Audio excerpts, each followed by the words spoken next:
Hey everybody, it's Mr. Bold. I'm going to read this book to you. Remember, it's called King George. What was his problem? The Whole Hilarious Story of the American Revolution by Steve Sheinkin.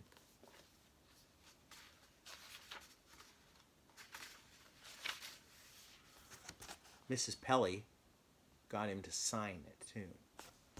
I thought that was pretty cool.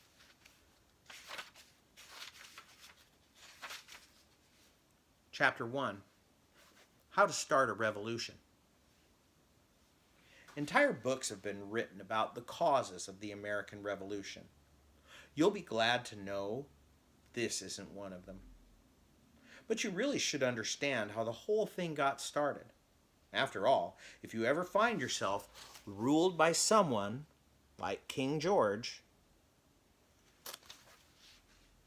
you'll want to know what to do. So here's a quick step-by-step guide to starting a revolution. Step 1. Kick out the French. Let's pick up the action in 1750. Britain, France, and Spain had carved up North America into massive empires. As you can see on the map below, you'd think they'd be satisfied, right?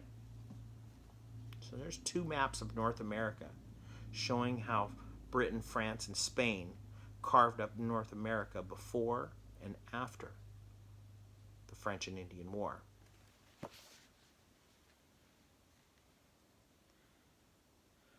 But Britain and France wanted to see their names on even more of the map. Let's face it, they wanted the whole map. It didn't bother them that most of the land actually belonged to Native Americans. To Britain and France, this seemed like a good reason to fight a war. You can call it the French and Indian War, or the 7 Years' War. Either way, the British won. Britain took over most of France's land in North America. For Britain, this was the good news. Step 2. Tax the colonists. Here's the bad news. War is really expensive.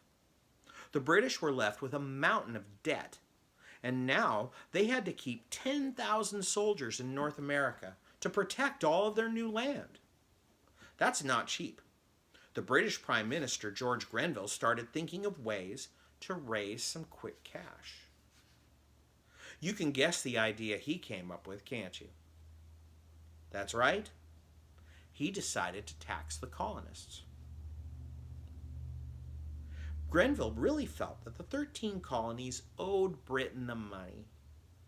As he put it, the nation has run itself into an immense debt to give them protection, and now they are called upon to contribute a small share toward the public expense. That's the guy right there. Grenville's plan was called the Stamp Act. When colonists signed any legal document or bought paper goods like newspapers, books, or even playing cards, they would have to buy stamps too. The stamps showed that you paid the tax. A few members of Parliament warned that the Stamp Act might spark protests in the colonies.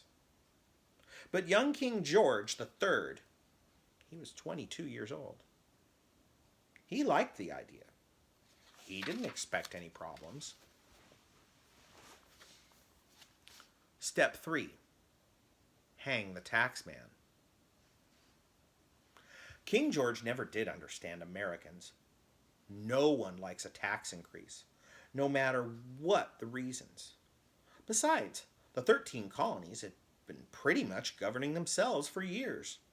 And self-government obviously includes coming up with your own taxes. So colonists started shouting a slogan.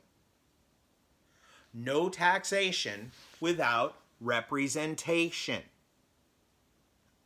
That's the tax protester right there. Meaning basically, we're not paying.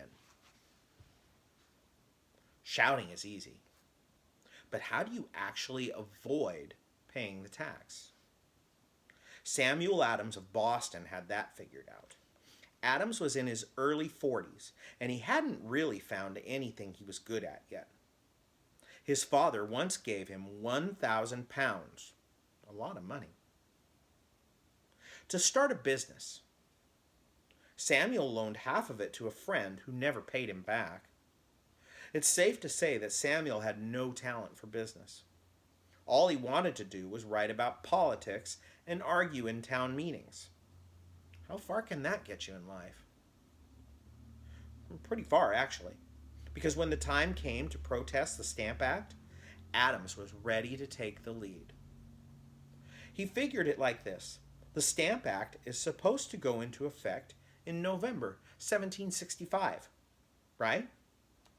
Well, what if there's no one around to distribute the stamps?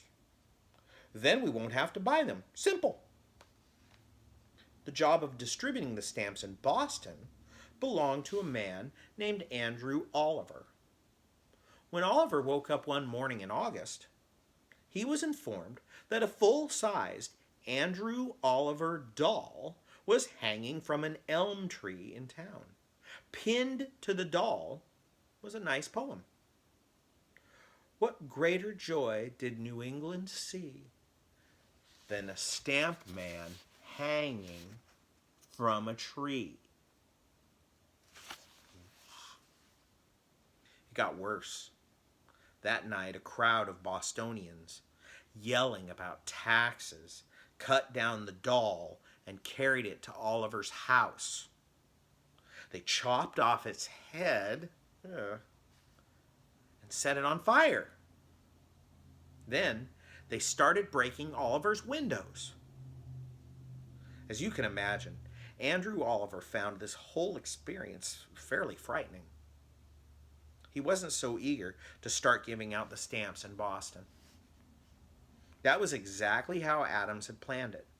Similar scenes took place all over the 13 colonies. Calling themselves Sons of Liberty, protesters gave plenty of stamp agents the Andrew Oliver treatment. The agents quit as fast as they could. Can you blame them? So when the tax went into effect, there was no one around to collect it. We'll try this again tomorrow. See you later.